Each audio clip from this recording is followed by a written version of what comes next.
नमस्कार बंधुरा आमार चैनेले आपनादेरके जानाच्छि अनेक अनेक स्वागत। बंधुरा आज के आमी निरामिष दिनेर दई पटलेर रेसिपि शेयर करछि, जेटा करते तो भीषण ही सहज किन्तु खेते हबे असाधारण। रुटी परोटा लुचि बा पोलाउ दिए भीषण ही भालो लागबे, भात दिए खेतेও किन्तु खूबই भालो लागबे।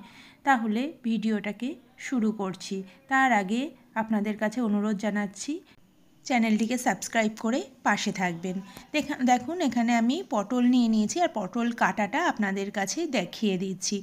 दुदिक थेके पटलटाके এইভাবে केटे आमी खोसाटाके अल्प एकटू करे छाड़ाबो, पुरोटा किन्तु खोसा छाड़ाबो ना, अल्प अल्प राखबो और अल्प अल्प छाड़िए देब। এইভাবে सबकटा पटल आमी केटे नेब।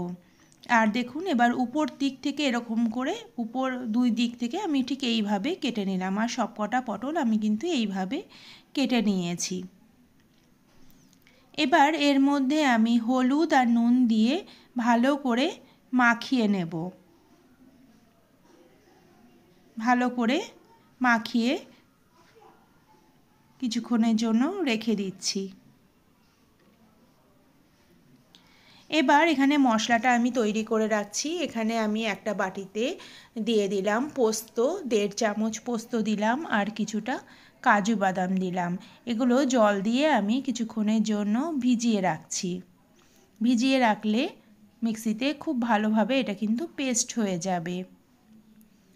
এবার কড়াইতে দিয়ে দিলাম সাদা তেল 3 চামচ। তেলটা ভালো মতন গরম হয়ে গেলে পটলগুলোকে ভালো করে ভেজে নেব।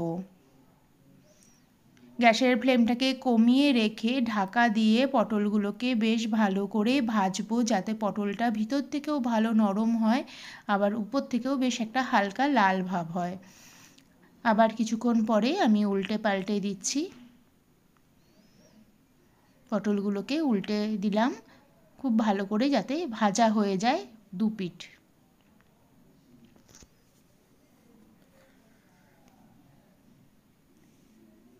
ভালো করে উল্টে দিলাম, আবার কিছুক্ষণের জন্য এইভাবে রেখে দেব।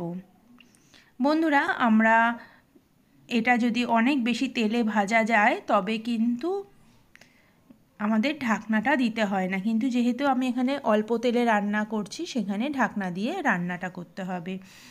এবার পটলটা আমি তুলে নিয়েছি। এবার এইখানে কাজু পোস্তটা আমি বেটে নেব।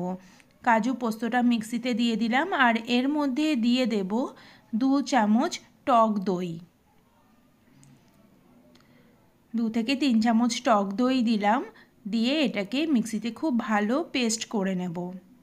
এবার ওই তেলের মধ্যেই আমি গোটা গরম মশলা ফোড়ন দিলাম। ফোড়নটা ভালো করে ভাজা হয়ে যাওয়ার পরে পোস্ত আর কাজু বাটাটা দিয়ে দিলাম। তার মধ্যে দিয়ে দিলাম কাশ্মীরি লঙ্কার গুঁড়ো, কাঁচা লঙ্কা বাটা আর জিরের গুঁড়ো, আর দিয়ে দিচ্ছি 1/2 চামচ হলুদ গুঁড়ো। এটা দিয়ে খুব ভালো করে কষিয়ে নেব।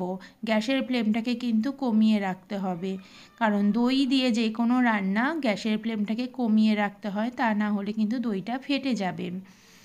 বেশ ভালো মতন যখন কষে যাবে দেখবেন তেল খুব সুন্দরভাবে সেপারেট হয়ে আসছে। এবার ভেজে রাখা পটলটা আমি এর মধ্যে দিয়ে দিলাম, দিয়ে বেশ ভালো করে এই মশলার সঙ্গে কষাতে থাকবো। খুব ভালো করে যখন ফুটে আসবে তখন আমি সামান্য একটু নুন দিয়ে দিলাম, পরিমাণ মতন অবশ্য আপনারা দেখে দেবেন। আর এর মধ্যে দিয়ে দিলাম 1 চামচ চিনি, কারণ নিরামিষ রান্না তাছাড়াও এটা দই দিয়ে রান্না যেহেতু একটু চিনিটা না দিলে টেস্টটা ব্যালেন্স হবে না। সবার শেষে দিয়ে দিলাম গরম মশলার গুঁড়ো, দিয়ে বেশ ভালো করে নাড়াচাড়া করে নিচ্ছি আর শেষে দেব ঘি। ব্যাস আমার রান্না কিন্তু একদম কমপ্লিট হয়ে গেল। বন্ধুরা কেমন লাগলো অবশ্যই জানাবেন। যদি ভালো লাগে লাইক শেয়ার কমেন্ট আর সাবস্ক্রাইব করতে ভুলে যাবেন না। পাশে থাকা বেল আইকনটিও বাজিয়ে দেবেন। আর দেখুন এবার আমি সার্ভ করে দিচ্ছি।